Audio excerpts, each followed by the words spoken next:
Maréchal. Aussi pertinente que touchante.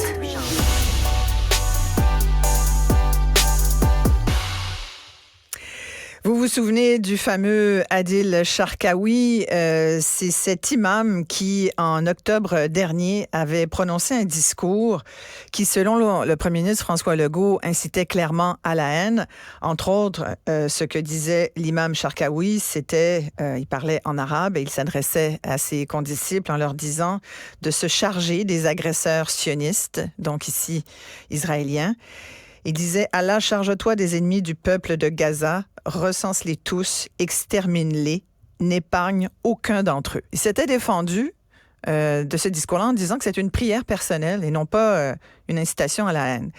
Et là, il y a des nouvelles aujourd'hui. On va en discuter avec Nicole Gibault, qui est juge à la retraite. Bonjour, Nicole. Bonjour, Isabelle. Alors, l'enquête sur le discours d'Adil Sharkawi vient d'être transférée à la GRC. Oui.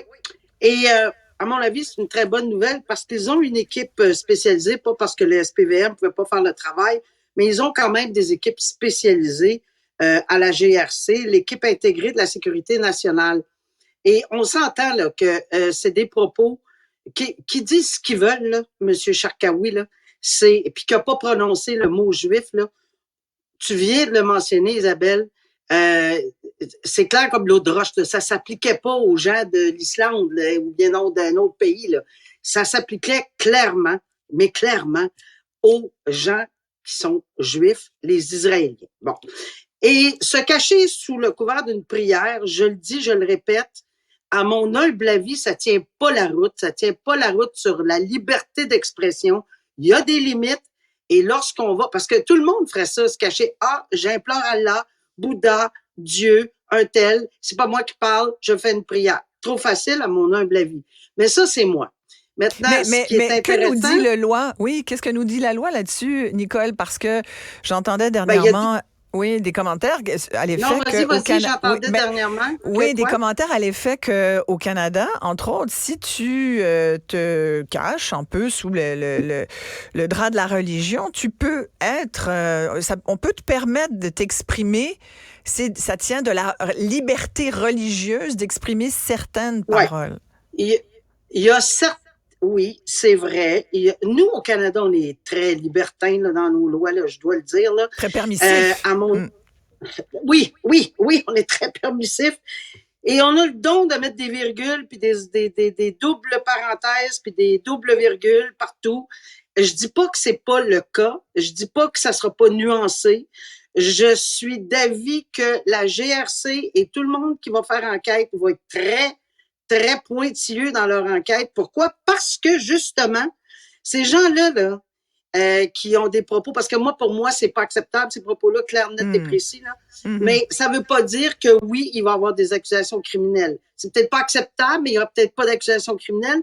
C'est pour ça que je suis contente que la GRC s'en occupe, parce qu'ils en ont vu d'autres, là. Et évidemment, avec l'aide du SPVM, avec évidemment tous les propos qui ont été tenus dans un contexte spécifique. Tu sais, devant un ensemble de personnes, parce que être pro-palestinien, être contre des massacres d'enfants à Gaza, il y a personne qui est pas contre ça. On est tous très touchés par ces événements-là. Mais est-ce que tous et chacun de nous ont fait cet appel à la haine? Parce que l'incitation à la haine, oui, il y a des articles dans le code criminel. Fomenter la haine, oui, il y en a. Est-ce qu'il y a des exceptions? Oui, il y en a. Est-ce qu'il y a des nuances? Est-ce qu'il va tomber dans ces nuances-là? C'est ça qui va être intéressant à suivre. Ouais. Ça ne changera pas mon opinion que pour moi, là, c'est absolument... c'est de jeter de l'huile sur le feu dans des situations où c'est déjà pas facile. Et d'ailleurs, tout de suite après, on va parler d'un autre dossier. On va voir. C'est pas lié à lui, là. Mais on va voir où est-ce que ça peut mener les gens qui sont extrémistes puis des islamophobes. Mais parlons-en justement, parce que là, tu fais référence à l'attaque de Londres. Parlons-en, parce que là, l'accusé est coupable de meurtre prémédité, donc de cette famille musulmane. Rappelle rapidement, là, ça avait choqué la planète entière. C'est une famille musulmane qui, à London, en Ontario, faisait une marche, tout simplement. Ils étaient 4 membres de leur famille, évidemment habillés, on le voit dans toutes les photos, habillés avec leur habit de leur pays, etc. Et il y avait un enfant de 9 ans, il ne faut jamais oublier, parce qu'il a été trouvé coupable.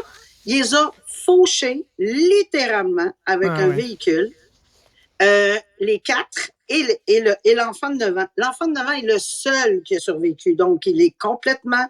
il n'y a plus de parents, il n'y a plus de soeurs, il n'y a plus de frères, il n'y a plus personne dans la vie. Bien, évidemment, il y a de la famille, mais il a été épargné, Dieu merci. Mais à quel prix?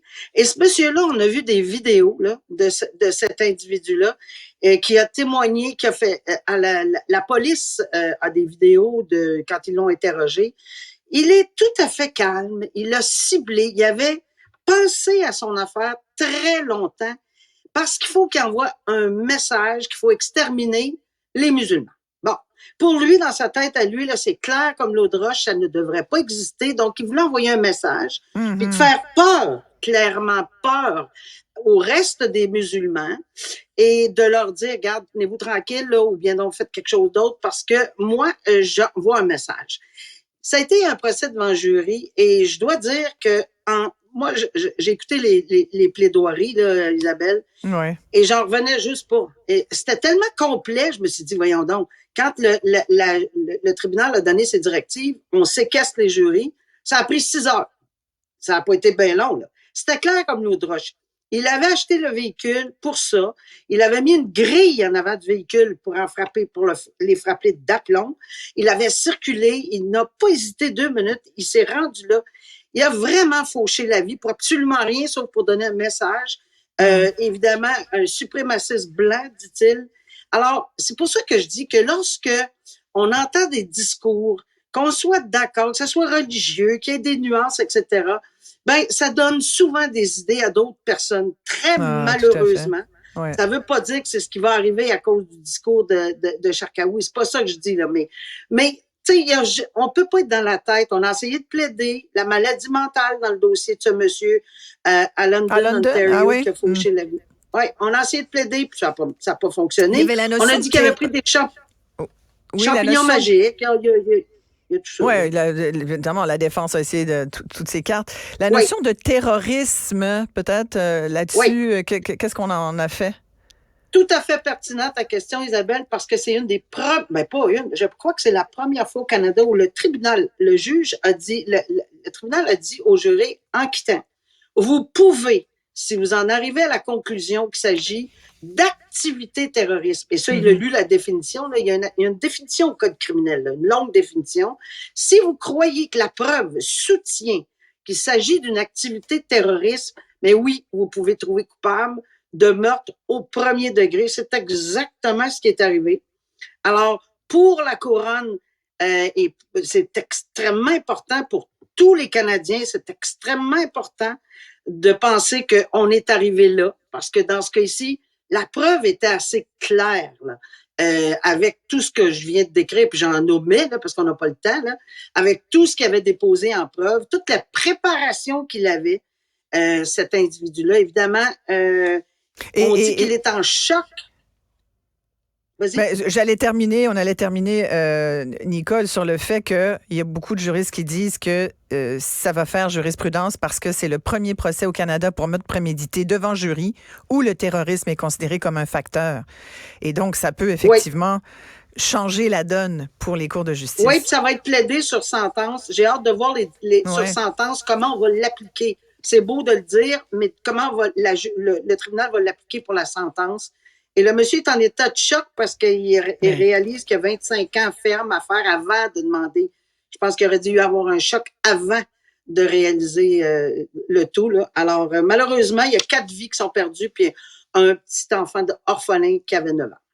Merci beaucoup, Nicole Gibault. Plaisir. Au revoir, Isabelle.